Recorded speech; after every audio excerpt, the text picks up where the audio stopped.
We're good. We're live. All right, thanks. Technology, great when it all works. So anyway, I'm Scott Carpenter. I'm the superintendent at Monomoy, and I'd like to thank you first of all for just joining us on what is an absolutely beautiful evening out there. And at the end of the day, or at the end of this conversation, I just want to make sure that I'm able to go and answer any question that you have. I know that we have a number of our principals are on, and our director of curriculum, and our director of student services, and we even have some school committee members on this. So just want to get your questions answered and just share with you some of the updates and then get some of your insights as well.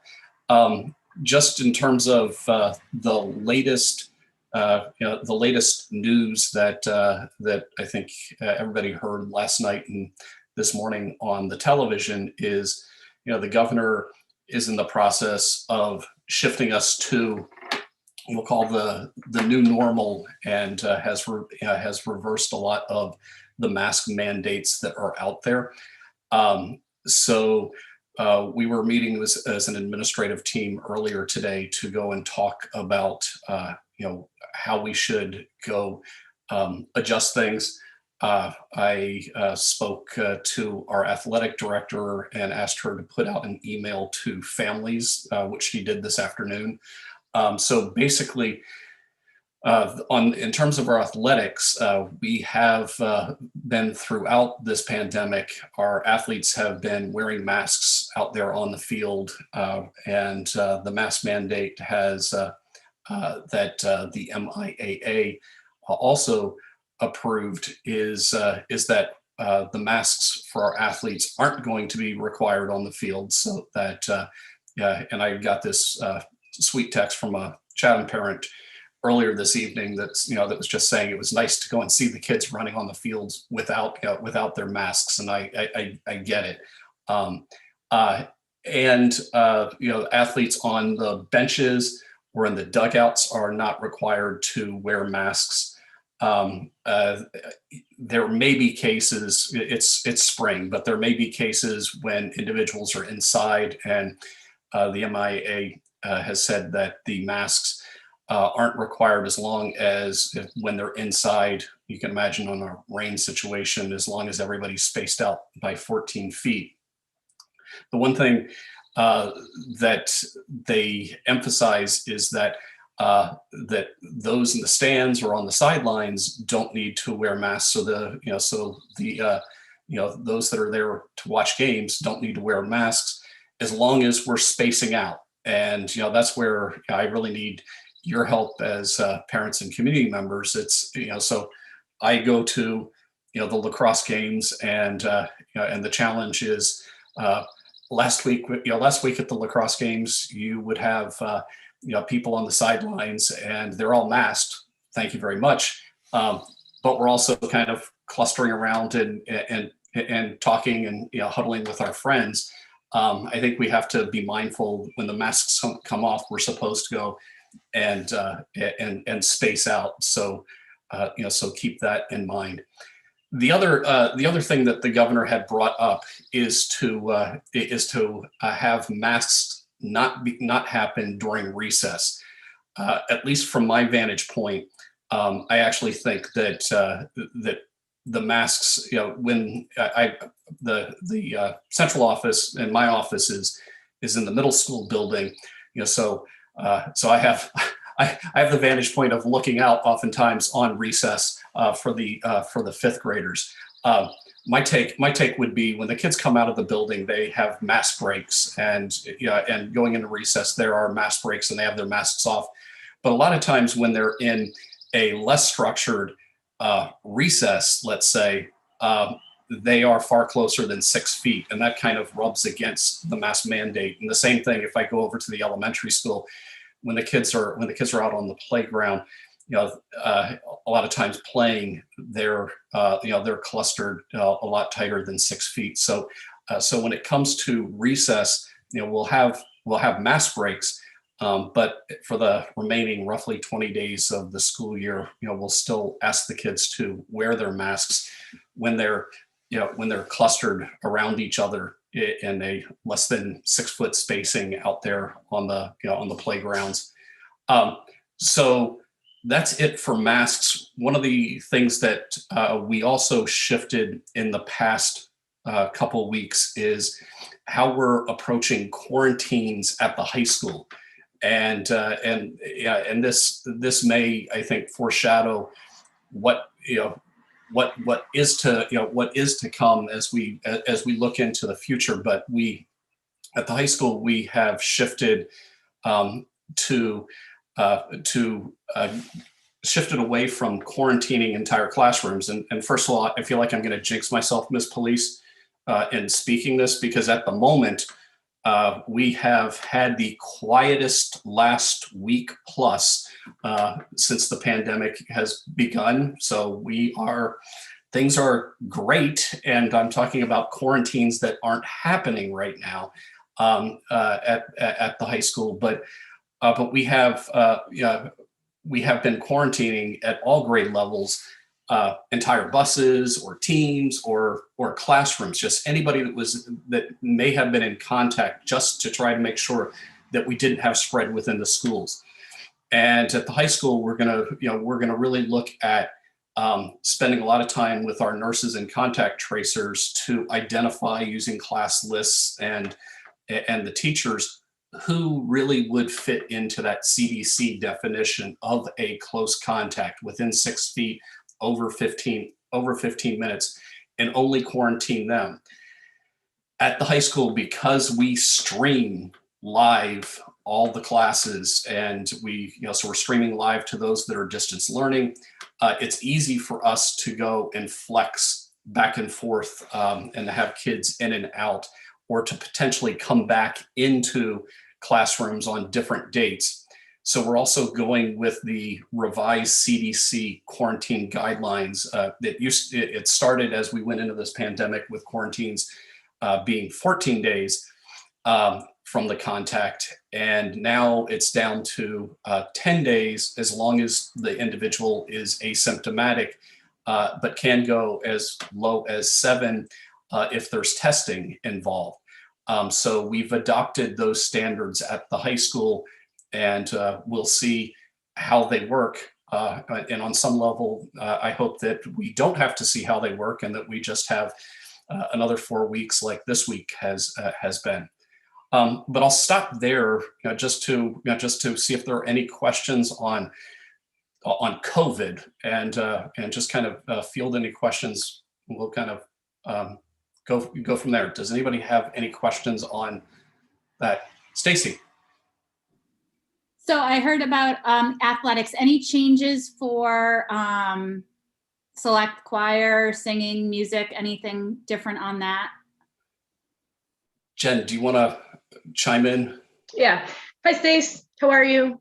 There has been nothing released yet, but my anticipation is that the high school will be 100% back to normal. I think we were lucky to run select this year, but as you know, unfortunately, at the beginning of the year, actually for the first half of the year, the kids had to be outside, and our performing arts students took a real hit this year, and I recognize that. But I don't see any reason why we wouldn't be back to normal. I think that, just agreeing with what Dr. Carpenter said, I think that I will continue to say this over and over and over again, that out of all of our positive cases, not one of those cases resulted in in-school transmission. So I can't, and the high school, we were pretty lucky. We probably quarantined the most students unnecessarily because of the way we operate, because every student carries 6 different classes. So if somebody was positive, it impacted 6 different classes. I just don't think that we're in a place where we have to operate like that next year. So I would say that if athletics is back, particularly right now without masks, I cannot imagine a scenario where we will not have instrumental music like normal. So, and I will push for that. Other COVID-related questions?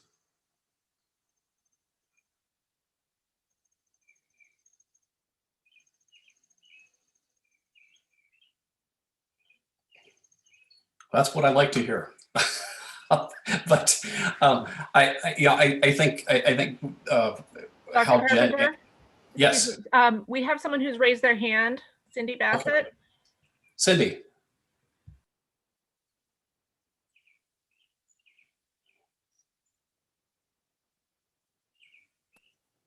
Cindy, you'll have to unmute yourself, please.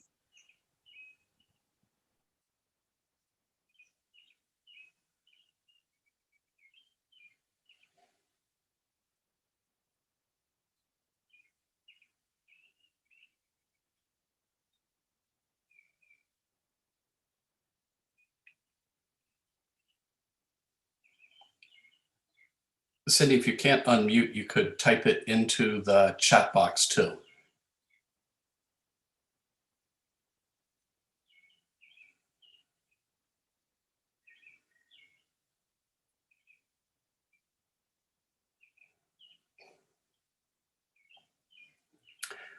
All right, well, we can come back to Cindy. What I was going to say is, Jen was sort of foreshadowing what next year, might look like, and I just want to sort of share my 2 cents. I do think that it's going to be a little hard to completely figure out what next year is going to look like. I think at the high school we're going to be in I think in pretty great shape, and there's a good chance that high schools across Massachusetts and potentially the country are going to be in great shape because we already have a significant, we're probably pushing 50% of our students at the high school have been vaccinated at this point. And the vaccines have been made available to children as young as 12 now, so that I imagine that we're going to see a lot of protection happening at the middle school. Whether or not we see by September elementary age children getting vaccinated is going to be a bit of a wild card. So so it's a little hard to figure out what it's going to look like, and next year might look very different, very differently at different grade levels. So we're going to have to really see how things progress. It was great today to finally open up. I get a daily sort of graphic from the county on how COVID is trending on Cape Cod, and we're finally at this place where our levels are like they were before the run-ups, before Christmas, when things started to peak. And so we're starting to get into this this good place, and hopefully over the summer months it keeps coming down, and at all grade levels we can be back into what was that normal. We still will be carrying an additional nurse in our budget for next year. I anticipate there may be situations where we have to have some amount, some type of quarantining. But again, I think the more of our population and the more of our students that get vaccinated, more of our staff that get vaccinated, I think the safer everybody is going to be, and the greater chance that we aren't going to have to be looking at masks, period, in the buildings, which would be nice. I think we're all kind of reaching that point of wanting to see each other's faces. So Dr. Carpenter, just yes. Cindy did type a message, but it actually just came to me. Okay. So just so that you know, she did type a question in. Sure. She had a question about remote learning for next year. If there's a COVID case in a class at HES, how are the kids going to be handled? Yes, so good question. I think we're going to have to look at next year. I suspect that that we will probably be at a place that that the state this year required that all school districts have a remote option for for families. I think we may have to look at, and again, it's going to depend on what COVID looks like for us as we get into August. So if COVID continues to be a real challenge for for our region of the country and our society, we may have to look at remote options that happen, and may have to go and dedicate some staffing for if there are quarantines. I'm keeping my fingers crossed that we'll be at a place from a district perspective that we're not going to have to be there. But we do have monies that we can tap into, and we'll talk about those a little bit later. They're called ESSER funds. It stands for Elementary Secondary School Emergency Relief Funding. So every school district has those. So we have a place we can go to tap into if we need to provide something. And I think again, what quarantining looks like as we get into the upcoming school year is a little bit of a wild card still. But I would want to make sure that if we have kids that are out for a period of time, that we've got a teacher that's there able to provide face-to-face instruction. So that's something that's important. And I think that's something that we've I think done a great job as a district throughout this, is to make sure that we're making sure that face-to-face is available.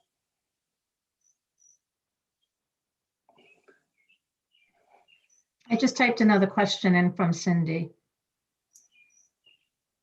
She wants to know if there's a chance for remote choice next year. So next year, no, I don't imagine that's going to be an option. The Commissioner of Education in Massachusetts, I think, has really been foreshadowing that that's not going to be something that's mandated for next year. So I don't see that. I don't see that as something that we'll be having at Monomoy next year.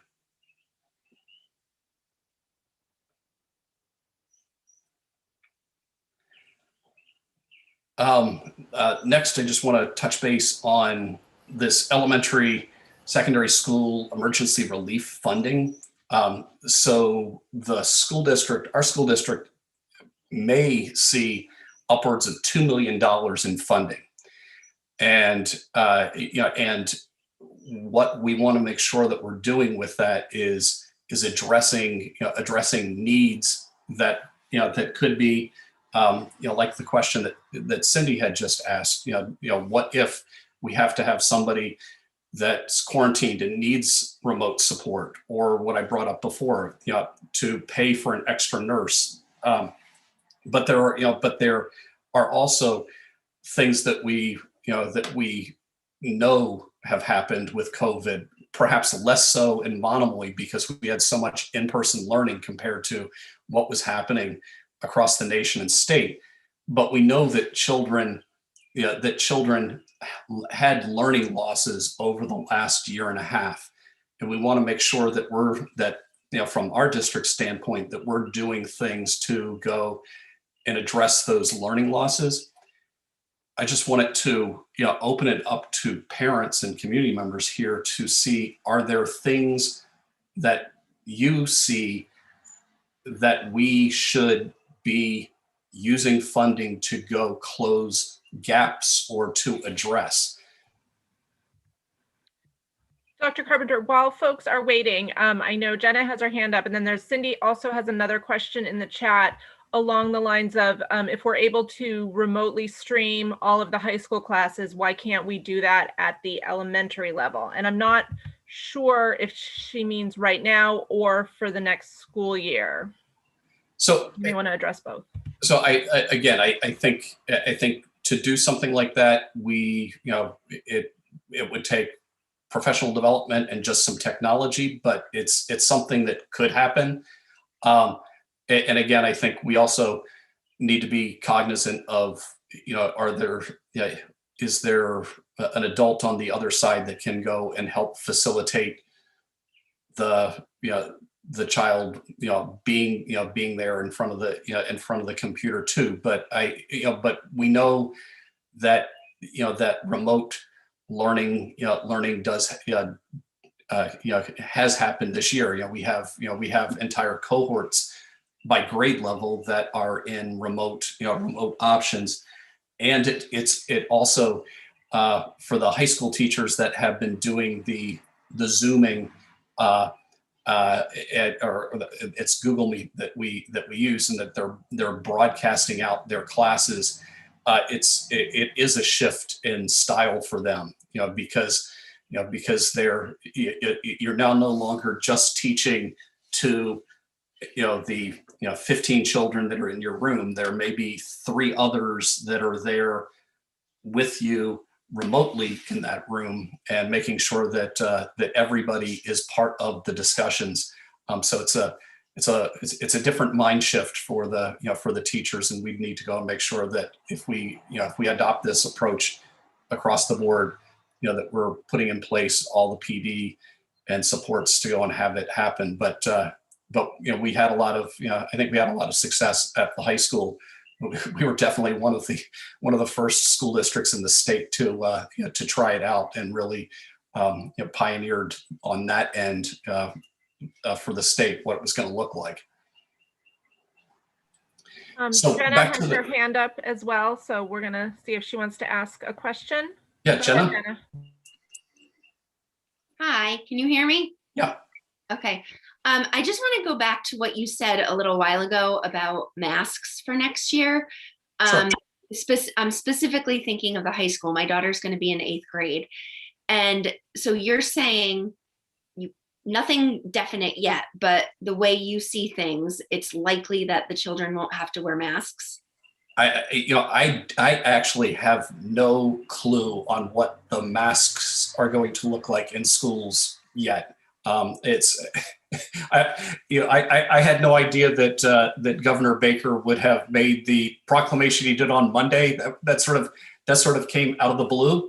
In fact, there's a meeting with the Commissioner of Education to talk about that happens tomorrow, to talk about the proclamation that went in place today.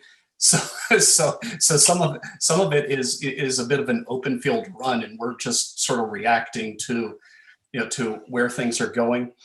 But I do, I in different meetings that I have been part of at the state level, there's this, we hear it in the news all the time, this concept of herd immunity, and I think that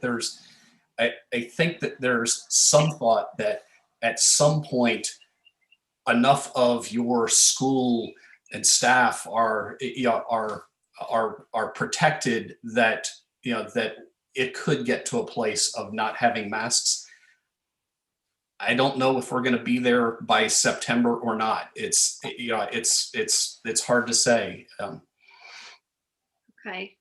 I only ask because, and I don't want to get too much into it, but having to wear the mask every day, we're a new family to the district. We moved last summer, has made it, I think, a little bit more difficult for my children to make friends. Oh. And also there have been, there's been a lot of anxiety in my children that never happened before they had to wear masks. And I completely understand why it was necessary. But I was just wondering, because by September, all of the kids who attend the high school will have had the opportunity to get a vaccine. They're all of the correct age as of right now. If that was something that we might be working towards. So the answer in terms of working towards it, definitely yes. And again, I think that's where I say, if we want to see masks go away, the closer we can come to getting everybody vaccinated, it really puts us in a position, particularly because of at least where the vaccines are available, that every high school student has that ability to have a vaccine. And whether their family choose it or not is another question. And I think we're likely to see some guidance that's going to be coming out from the state at some point that's going to either say, that a COVID vaccine needs to be like a measles vaccine, that, there are certain vaccines that, that everybody that attends public school is expected to get. That hasn't happened yet. And I suspect it hasn't happened yet because the vaccines are still under carrying sort of this emergency authorization title. And we've also seen in the last week that there seems to be a movement to start to shift away from that designation, at least with one of the vaccines. So I wish I had a crystal ball and could go and tell you, Jenna, this is exactly what September is going to look like. But I suspect this summer we're going to have a couple of meetings just like this, where as things get clearer, to go and say, this is what the high school is going to look like. This is what the elementary schools might look like. And if somebody has to quarantine at the elementary schools, this is what it would look like. All right. Thank you. Thank you very much.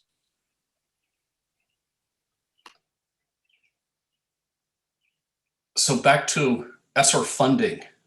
Thoughts on where parents see gaps maybe in their own children that you think need closing, or that what you've seen holes that are there in learning that we should be thinking about in terms of taking some of this relief funding that's coming our direction and say, hey, let's target it there.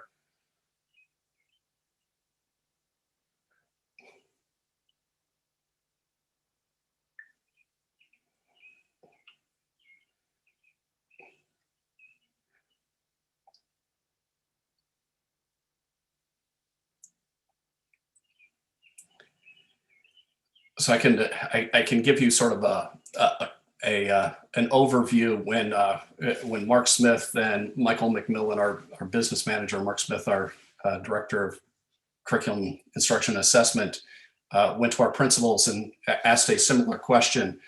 The next thing you know, we had $4 million worth of ideas with $2 million, $2 million of grant funding.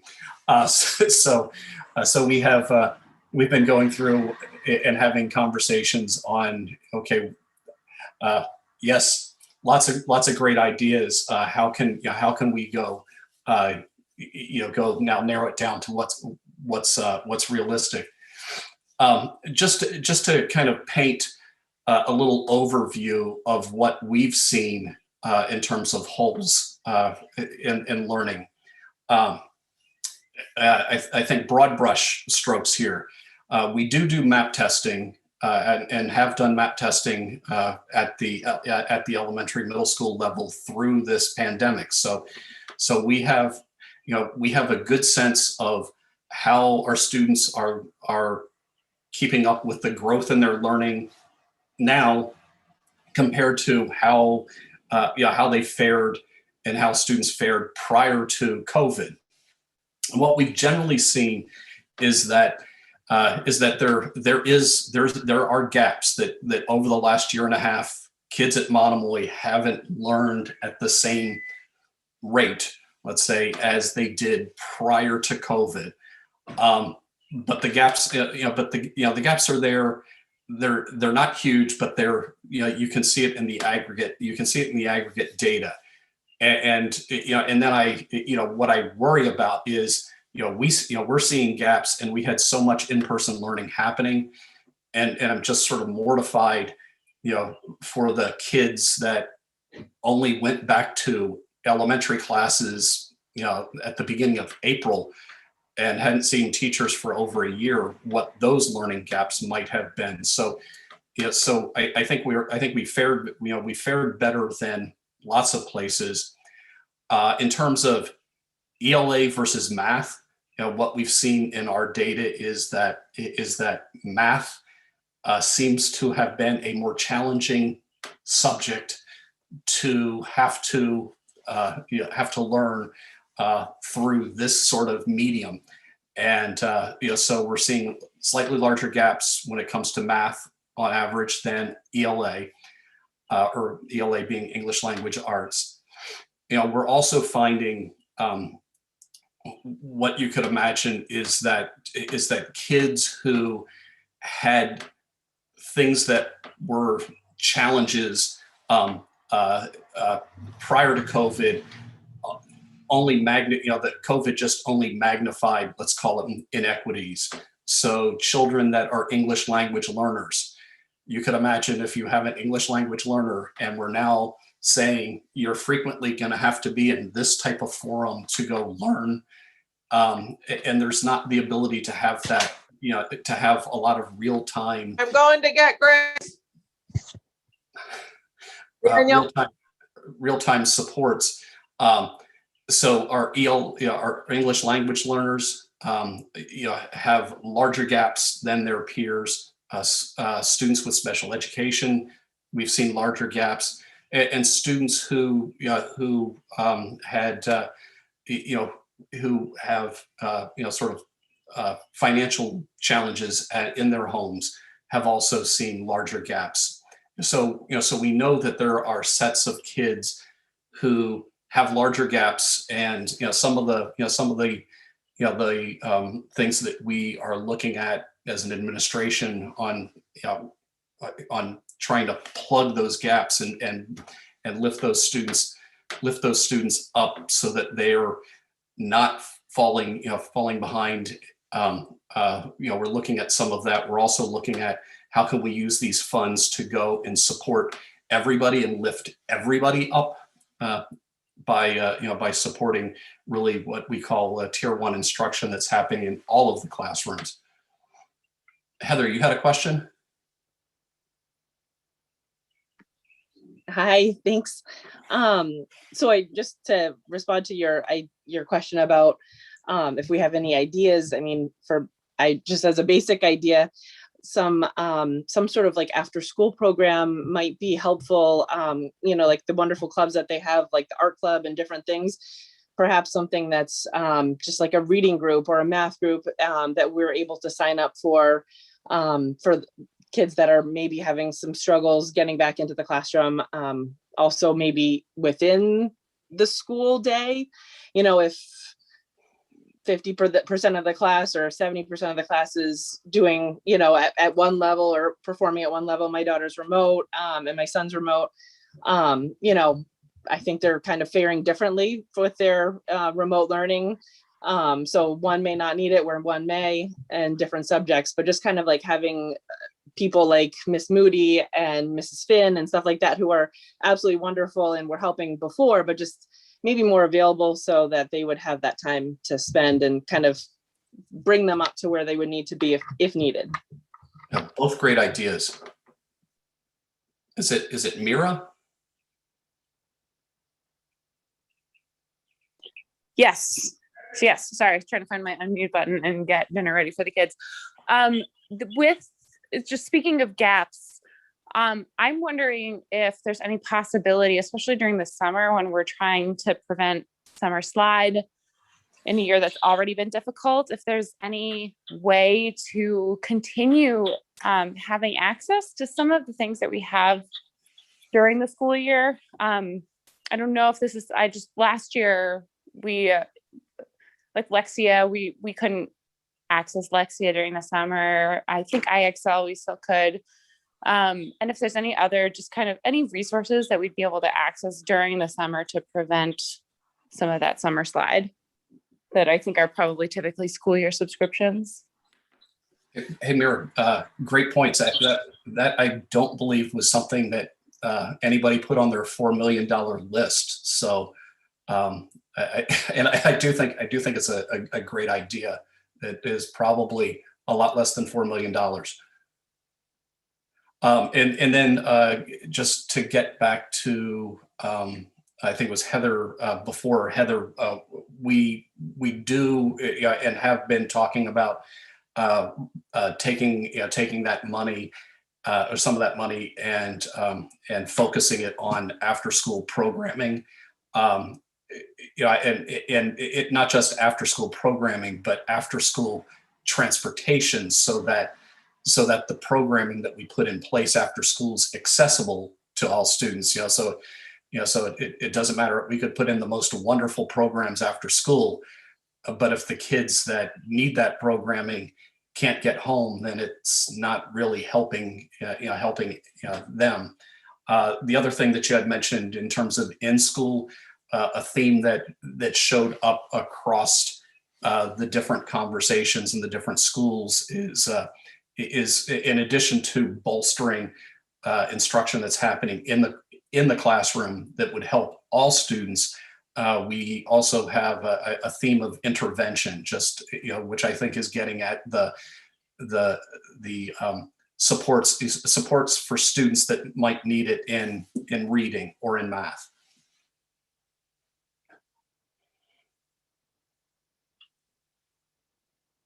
But again, Mira, I think the Lexi and IXL is something we can go and look into. Other thoughts?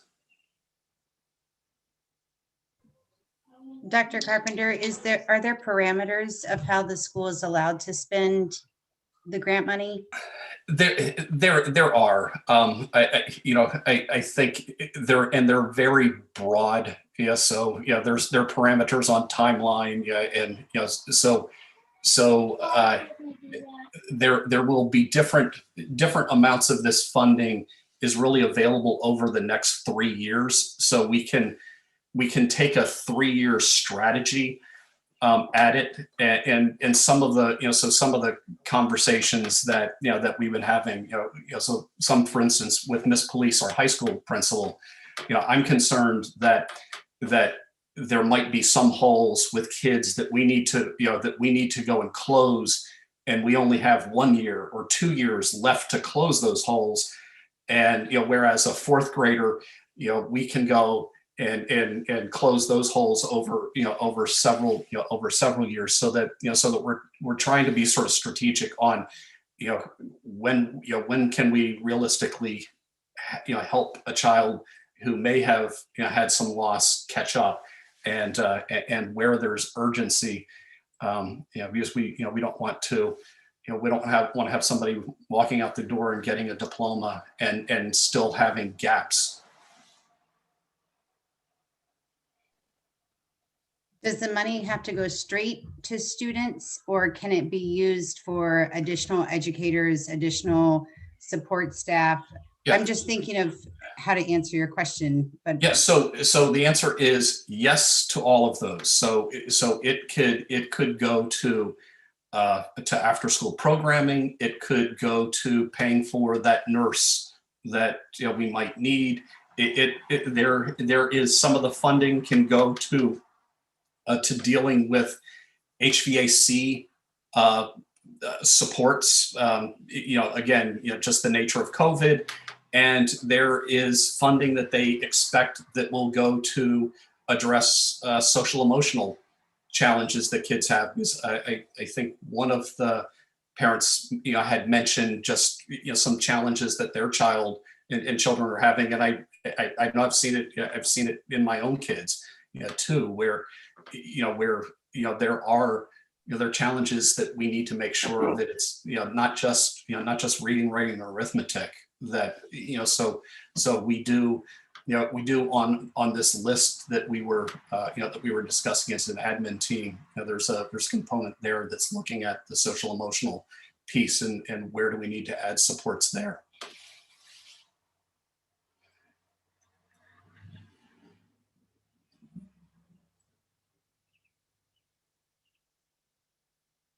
Heather. I just had one other thought with regards to the after school programming, and just knowing how kids respond differently in those settings. Just another idea of possibly like private tutoring for kids that are struggling, at a deeper level, having that be something where maybe even like one-on-one, or maybe two, like pairs of two with, a tutor that would be able to meet with them, either if it's after school or before school or something like that, that might just give that more individualized attention, because there may just be some people that are further behind than others. And then, not that it would be much money, but I don't know if it would be something that we could do, like a community-wide event for Harwich and Chatham kids to be able to come together and, you know, have like almost like a field day, but like in the fall, where we're all, you know, I just know that my children are in remote classes with Harwich teachers and Harwich kids. And I know that they would really get a lot of joy in uniting together and meeting their teachers for their first time and meeting friends who they've only seen online and not really having that opportunity because they're going to be going back to Chatham. And, you know, so it might be kind of a fun way to break the ice of coming out of COVID. I don't know. A nice celebration. Yeah. Again, another great idea for us to go and add to the list and discuss. So thank you.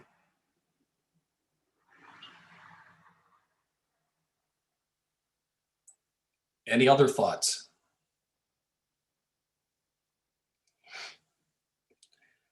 Come on, I was hoping that the parents would come up with a bigger, more expensive list than the principals, but you're welcome to go and also shoot me emails with thoughts that you have, and I'm glad to go add them to the list that we're kind of debating. My intention is in the next month to present this at school, to the school committee, and just share with them, sort of, where we think we can get bang for the buck with this relief money. And really, we've been trying to take a data driven approach, looking at where, what we're seeing in the data and where those gaps are and how we can use it to help address them. So I'll shift gears again, and I want to just address any sort of questions that people might have about a recommendation that I made with the administrative team, where we were talking about an elementary school reconfiguration. So to spend a few minutes just bringing everybody up to speed. Over the last 3 years, we have surveyed folks twice to get their opinion on should we continue the status quo as we have had in the district, where we have a regional agreement that says that Harwich children will go to Harwich Elementary School and Chatham children will go to Chatham Elementary School, or is there something that we could do differently given the size of our district and the facilities that we have to potentially improve things for children? And so the recommendation came that we shared was a recommendation that we think that shifting towards an upper and lower elementary model could potentially provide some educational benefits for children in both towns. And the concept here is that all the children of the same grade level in Chatham and Harwich would all attend the same elementary school, so that you would have one elementary school that would have kindergarten, grade 1, grade 2 at it, and the other elementary school that would have grade 3 and grade 4. There are a number of different communities that do this. What would be very unique if we were to adopt this approach? What would be very unique is there really aren't examples of upper and lower elementary schools in regional school districts. And what I shared at the school committee when we presented, there are a number of towns even nearby that have upper and lower elementary schools. And examples here, Bourne and Sandwich on the Cape both have upper and lower elementary schools, and both Bourne and Sandwich geographically are larger than Harwich and Chatham combined. So if we step back and think of our think of our two towns as a community, it's possible.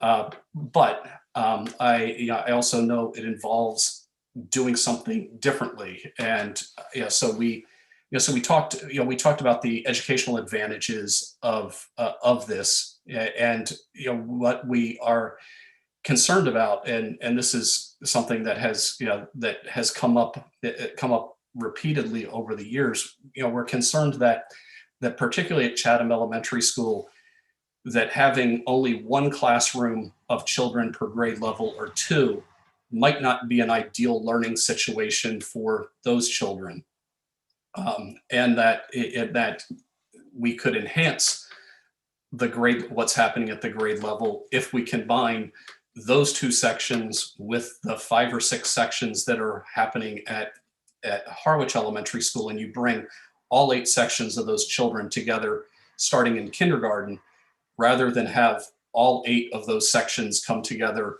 starting in 5th grade at the middle school. The other big perk that upper and lower elementary schools provide is that they provide an opportunity for the grade level teachers to all be together, that they're all in the same buildings. And when we put them in the same buildings, we cluster them together so that there's a lot of support where they can share lessons and share best practices. So there are pluses there on the student level, there's pluses there on the teacher level. And the truth in advertising too behind this is that there are also things when you adopt something like that there are changes that may impact families where you have a child that is at one school in 2nd grade and another school in 4th grade instead of both of those children at the same school. So there are challenges there.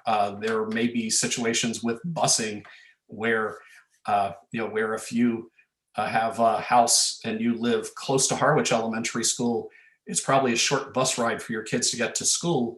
But if you go with an upper and lower system for at least half of their elementary experience, they're going to have a longer bus ride over to Chatham, and the same thing if you live close to Chatham Elementary School, you'd have a short bus ride for half of the elementary experience and a longer bus ride. So there are from that standpoint, there are things that different the way different families might experience it. And what we've been seeking is just feedback from parents on where they sit. And I want to emphasize here, it's a recommendation that the administration has made. It's something that the majority of our elementary teachers have supported over the years. But we're not the ones that make the decision. And the uniqueness is that a school committee isn't even the one that makes the decision on this. Because we have a regional agreement that says Harwich children will go to Harwich Elementary School and Chatham children will go to Chatham Elementary School, it actually takes voters at 2 town meetings to go and change or to potentially change anything like that. So the people that actually decide anything, if the recommendation were to move forward, are the voters in 2 towns. But I think before a recommendation were to even move forward, I think a school committee and select boards need to go and have a feel for whether it's something that parents would even want to entertain, period. So I'll stop there and kind of open it for questions and would love your feedback.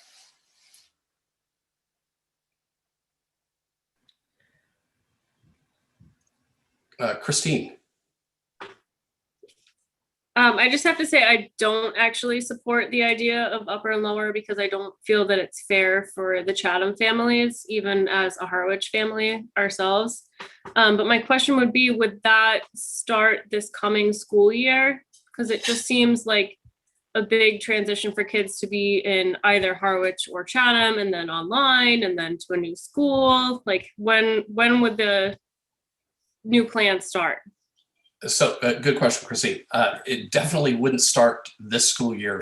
So if If it were even to move forward, it wouldn't move forward until town meeting next year at the earliest. So it couldn't happen until the following fall. So, so it would be 2 years out at the earliest if it were to happen. So Grace?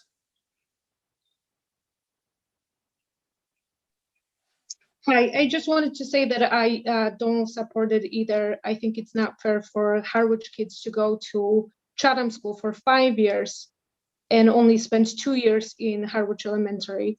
We're spending a lot of money on building them a nice playground and spending all this time on the buses when we live very close to school, and it would be so convenient for our family to have them at school. The other thing is one of my kids is going to be in Chatham at higher level, and the other one is going to be in Harwich. I have to pick both of them up from 2 different places at the same time. I think it's going to cause a lot of issues for us after school, obviously. And then we have 2 buses coming to pick them up. I live on a busy street. 2 buses are going to be stopping for my kids. I just feel like it's a difficult choice, and I don't support it. And then Bree? Hi, Dr. Carpenter. Thank you. I was one of the, just 1 second. I'm so sorry. Oh, not a problem. Thank you. I was one of the parents who spoke a few times at the last meeting we had about this. I feel very strongly that keeping Chatham Elementary School as its own unique school in our town is incredibly important for our community. I think so many people in the town would be simply heartbroken, and that heartbreak is not going to heal with time when you lose an elementary school. And I realize that the idea is not closing Chatham, but it's hard for me to accept that this is not the natural transition towards moving all the grades to one school. And I do feel very strongly that the statement that you made earlier today, just a few moments ago, you said, 1 to 2 classes per grade might not be the best thing for Chatham. To make any recommendation based on something that might not be anything is not moving forward with enough deliberation for me and with research behind you. I realize it might not be the best thing for Harwich to be getting as large as it is, perhaps, and having the 5 sections. But it is absolutely a benefit to have 2 grades per class, 2 classes per grade. I think is well supported by research to be just fine. And my final comment would be, and I'm not looking for just fine, but a benefit to students. And my final statement would simply just be that what Mira Baldwin had said, when you have upper and lower elementary schools, when they're close together, it's one thing, but to take a kindergartner and his 3rd grade sibling for one example, and there's many gaps like that, not put them on the bus together is just not the way elementary school is supposed to be for these children and for the families going through it. I do totally and respect and understand the issues behind the teachers and their job security. I respect that entirely. I think it's valid. I just don't think we cannot move forward with anything that might not be right or wrong. It just has to be the right thing to do. And the right thing to do, in my opinion, is to keep Chatham the way it is. So thanks for the opportunity to speak. I appreciate it. One of the, Bree, one of the things that, that I've shared many times is that, my daughter went to Chatham Elementary School, and Chatham Elementary School was great for her. And what I share with people is that she has, she's a junior at our high school now, and I would say her 5 BFFs all were in a classroom with her at Chatham Elementary School, and she developed a really great, strong friendship group. And I think what I also shared at the last school committee meeting is that I think if you've got older kids, we all know, we all have that one degree of separation family that we know's child didn't have the same experience that my daughter had. And, so it's that how do we go support all kids? And that's really what's behind, this from a kid standpoint, at least when I wear both my dad hat and my superintendent hat. Let's see, Jessica. Hi, I have a couple of points, so I'll keep it brief. I just wanted to first kind of put a different perspective on it. And how great is it that we have one school that's small and one school that's large? So children that thrive in smaller class environments, like my children and like I did when I went to Chatham Elementary School, have the ability to go to Chatham Elementary School. And the children that benefit from a larger experience with more children have the opportunity to go to Harwich. And so I feel like it's a really good, and it's really beneficial for our community to have those two different options, because every child is different. So there's something for everybody. My second point is that 3 years ago, when the first survey was sent out, 3 or 4 years ago, I believe it was 2017, my daughter was in the school. So I received that survey, and I was one of the numerous parents in Chatham that said, absolutely not, don't change a thing. We're happy with the way that it is. Please don't do anything. And after that, over the next couple of years, we were just told, you were heard loud and clear, we understand. But then to now, in the middle of such a stressful time, to get the survey again when our answer is the same is kind of frustrating, and it kind of hurts a little bit of trust with the administration. My third point is that I have 3 children. And if this does happen in the next couple of years, I will have 3 children in 3 different schools. I'll have one in the middle school, and then one in the upper elementary school, and one in the lower elementary school. My middle schooler will be old enough to be home alone, but my 2 children that are in the different elementary school buildings will not be old enough to be left alone. So that means that I have to devote more time to pick up, drop off, waiting for buses, scheduling after school program, trying to figure it all out. So it's just an additional stress. My last point is my daughter's in 5th grade. And although this year she didn't get to go in person, the parents that are in the Chatham 5th grade class are all really close. I saw Katie's on here now. And so we all are in communication with one another. And honestly, I haven't heard a single story about a difficult time that the Chatham kids have had going from Chatham to the middle school. That's all. Thank you for listening. All right, thank you. Heather. Hi. So I think that both Bria and Jess just made absolutely phenomenal points for all of our concerns going into this. I know I've shared with you as well as the school committee my concerns with regards to the upper and lower, and I do not support it. I wholeheartedly do not support it for many of the reasons that were just given. But I think it's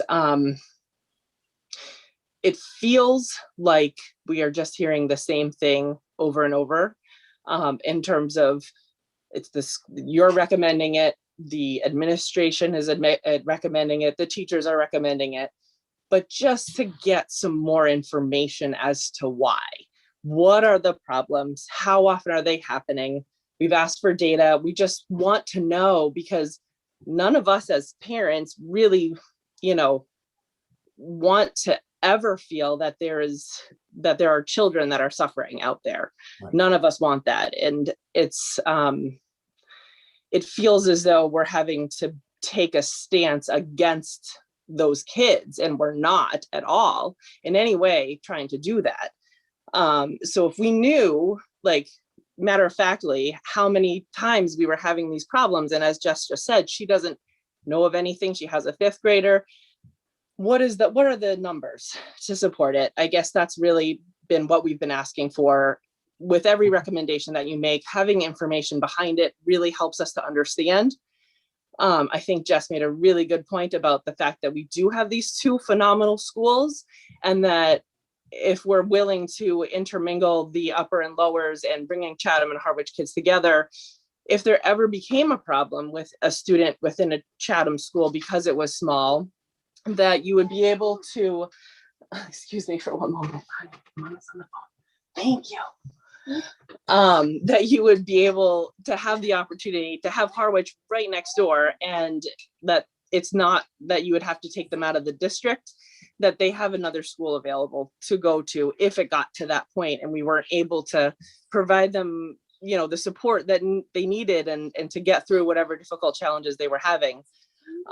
So I think that's a really, really very strong argument as to why we don't need to jump into this separation right away, given the fact that we have these two amazing schools right in our two towns here. And then the last thing would be very helpful to try and, I try to see all sides of everything. I feel very strongly about this, but I think it would be helpful for us to see, like you say, you know, that there would be a B complex with, you know, the buses and how that would all happen. So to come forward with making a recommendation without having explanations as to how it would work, like logistically, because for parents, it's all about logistics and how are we going to get from school to after school club to ballet to this to that, like all of that matters so much. So really having a very clear picture of when school times would start, when they would end, would they be at the same time? Would they be staggered? Would they be taking, you know, different buses, same buses, long bus rides, short bus, all of that like weighs into everybody's decision and opinion on this. And so just hearing that the administration and the teachers all support this is great, but can we just get some information as to, you know, number one, why, and then how is it going to actually happen? Like, what are the logistics as to how that would work? So thank you for your time. Thanks. Christine. I just wanted to point out quickly that I support Jessica's first point about how blessed we are to have the smaller and larger districts. Schools within the district. And just a quick point that a lot of people pay a significant amount of money to send their children to private schools, such as Laurel School, for elementary school, just to have the smaller class size. So I just fail to see how that is a deficit to these children. Let's see, I can't read the name, gentleman in the pink shirt. Hi, yes, thank you for having me. Yeah, I think I want to say that I actually don't support the idea as well, just like for many reasons that everybody else already said. A lot of the working parents will have a really struggle. It already is tough with, you know, trying to schedule your time around, you know, pickups and bus drop-offs and pickup and the after-school programs. It you know, having one kid in one upper and lower school, it will just add to that, and it will just make it so much more difficult for anyone that works in, you know, let's say you work in Chatham and now you have to come to Harwich, or if you work in Harwich, now you go to Chatham and so on, especially when the kids, if they get called, if you get called from the school because of any issues that happens within the school, now you're a lot further away from the school than you usually will be. So I do not support the idea. And like somebody said, I would like to hear more about the details and data, why this being proposed, and maybe this way we can understand it better and try to figure out what the logistics will look like, you know, like having two buses, like she said. Will they come around the same time? Do we have to be waiting extra and all of that? Thank you. Just, can I get your name?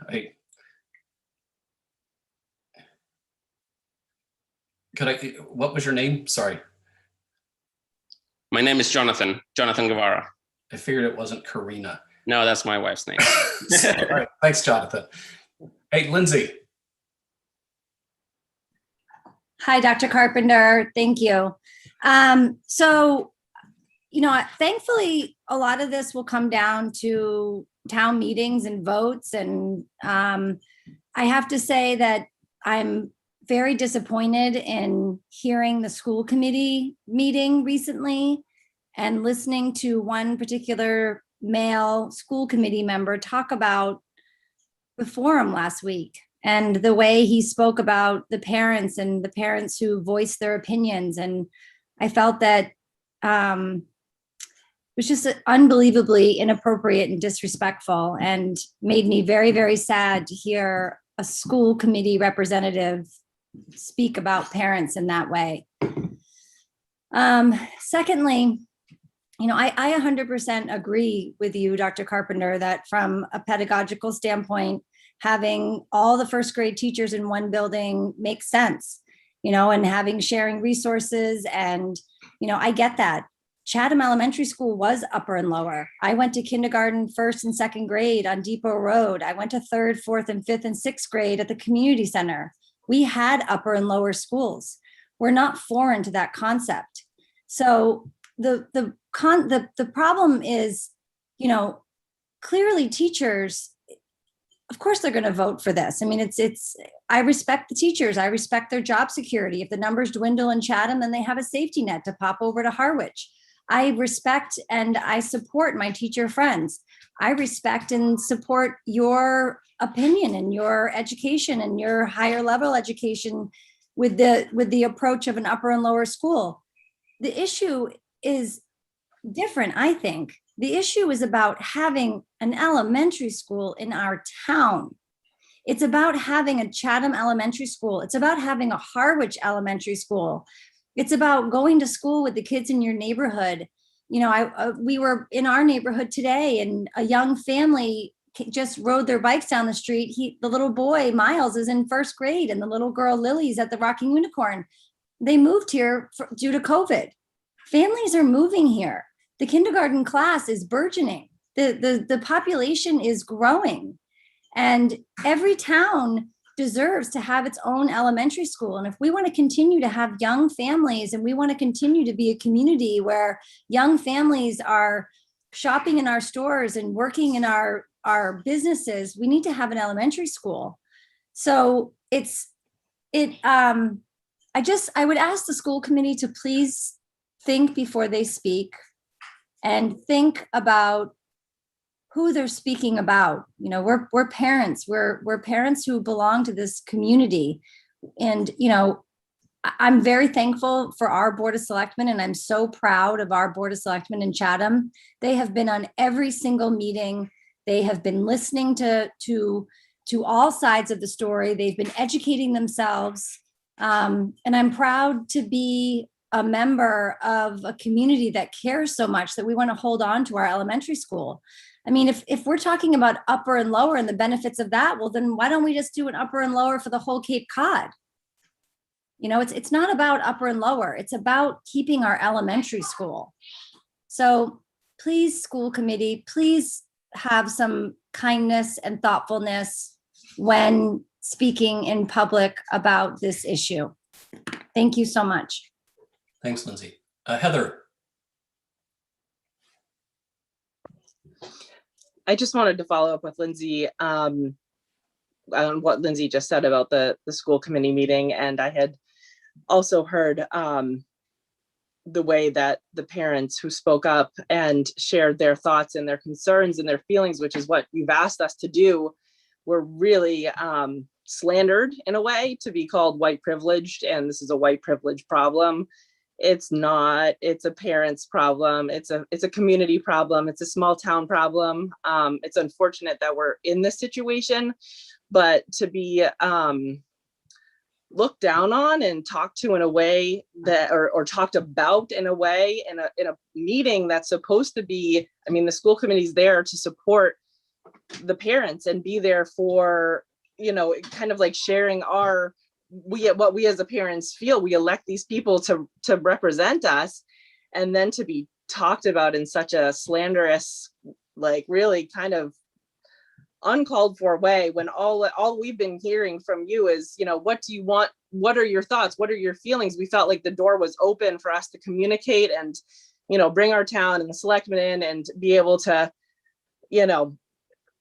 understand a big picture here. And we understand you've made it very clear where you're coming from. And I feel like it's only our right to be able to speak from our hearts and where we're coming from. So I just hope that that person can be addressed and spoken to, and that will never happen again going forward, because otherwise people are just not going to feel comfortable. They're not going to have the backbone to stand up and say things and speak in front of people who are incredibly educated, like yourself and Mary Aldrich, and people that we respect so highly and we trust so much. You know, we're putting ourselves out there. It's not an easy thing for us to do. We've put a ton of time and effort into this, and really everything is coming from our heart. So to say such things, it's really hurtful. So hopefully that man is spoken to soon. Thank you. Any other comments? So this actually goes back a ways prior to this conversation, but the timing didn't allow for it to be shared then. So Vanessa had wanted to have a little more explanation on masks at recess. I'll read her exact comment so you understand the perspective. Nauset is lifting masks at recess on Thursday. Why can't Monomoy? If kids playing sports don't need one, what is the difference between that and kids that are playing? So if you can address that issue again, I know you talked about it briefly, but if you can clarify. Yeah, again, I think for us, at the end of the day, this is, this is about just trying to make sure that we are closing out the school year safely. And I shared earlier in the meeting that we if I just take my little vantage point and look out and see what fifth grade recess is like, the kids come out, they have a mask break. They're taking their masks off. They're sitting down. They're sort of spread out and chatting. A lot of times when they're actually playing, they're not 6 feet apart. They're close together, much the same way the kids at the elementary school would be on the playground. So I think to close out the year, we'll kind of continue what has been working for us, which is, the kids go out, they have mask breaks at recess, but but when they're playing and close to each other, they'd still be wearing their masks. And again, this is all things that we're going to look at as we look into what next year looks like. And I had shared that, right now I don't have a crystal ball on where COVID's going to be as we go into September, but I'm cautiously optimistic that we're going to be in a lot better place because we continue to head that way. There's a few more comments in the chat, but no actual questions, just sort of addressing some of the comments that were made verbally. So I don't know if any of those folks want to unmute and chime in, but I don't see any actual questions to be addressed there. I'd like to, this is Bree again. Sure, Bree. I would like to just comment on one of my comments that might have been misconstrued, and I want to apologize. I'm not sure if I hope the person in the chat is listening. Dr. Millen had brought up one of her take-home points that night with the school community forum. Her lead point was specifically talking at length about an experience with the teachers that she had had. And I think I misunderstood that whole point. What I took away from that was that there was a group of teachers who, this is their livelihood, teaching, and their benefits and et cetera. And all that was a point that Dr. Millen brought up that I actually hadn't really thought about in terms of that. One of the benefits to the reorganization of the school. So my point about job security, when I said that, was I'm sorry if that was misconstrued, and I'm sorry if I misunderstood Dr. Millen's point when she brought that up. Yeah, I think what Robin was just trying to get at is that, if we look at some of the teachers that have these part-time roles, in library, technology, art, and music, that we have a lot of turnover in them at Chatham Elementary School, in part because they are these fractional roles. And at Harwich Elementary School, we've had, we tend to have, the individuals stay in those roles for, for a long period, for a long period of time. And it was just a concern that, that if the school gets much smaller and we go from a half-time job to something that's less than a half-time job where it doesn't have health benefits, that it would even be more challenging to keep people in that role. I think that's the point that Dr. Millen was trying to make at that meeting. Just to sort of wrap things up on Dr. Carpenter, before you make any closing comments, someone just raised their hand to speak. Sure. Matt. Hi, Dr. Carpenter. How are you? Good. Good. So you talked about closing out the school year on a positive note, the 4 weeks left of school and getting everything, so no one's really in quarantine or masks are going to be, on everyone's face until the end of the school year. So is it going to be okay if there's going to be another quarantine at the elementary school and kids end up quarantining out of school and just not going back until September? Does that make sense on a level of being like, that's the way school is supposed to close out the year for a child, that, end up just closing it out because there potentially was a COVID case, or, they were too close to each other at recess. So they're just going to end up expectedly just being done with school if they had 2 weeks left of school and now they just can't go back due to outdated rules and regulations that should have been addressed, 2 months ago, 3 months ago. Well, it's a good point, and my hope is that nobody's closing out their school year in a quarantine. I think we're trending in a good direction. There's a risk there.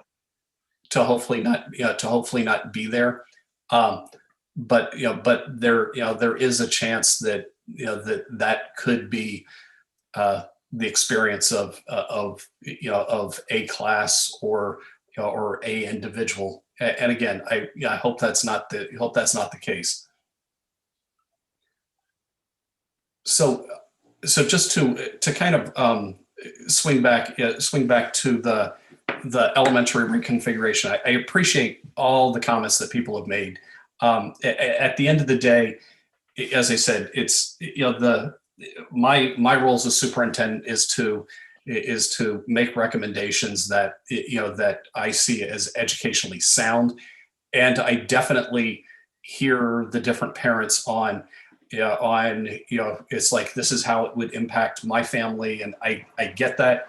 I think that that there are actually a quarter of our teachers that responded and have shared with me very similar concerns. There are teachers that have kids, in the system that are concerned in much the same way that that you are. And I think at the end of the day, it's this is to listen.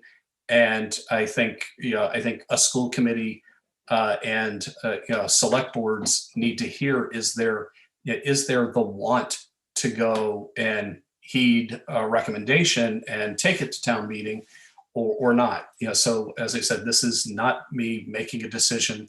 It's me just sort of putting something out there and advocating for something that so many of my elementary teachers have been advocating for several years. So I'll stop there for the evening, and I am happy to stay on as people are kind of closing out. If you have some question that you want to ask on the way out, that's fine. You're welcome to give me a call in the office anytime. Shoot me an email. I'd love to hear from you. And if you weren't comfortable in this forum, as I said, just reach out. I'll get back to you. So thank you so much for for spending this evening with me when when it was such a nice evening outside. But hopefully you can go enjoy some of this great weather and grab dinner.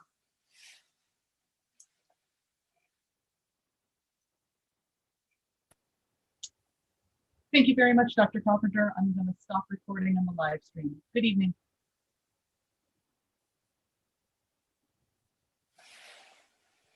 Thank you, Dr. Carpenter. Thanks, Bree.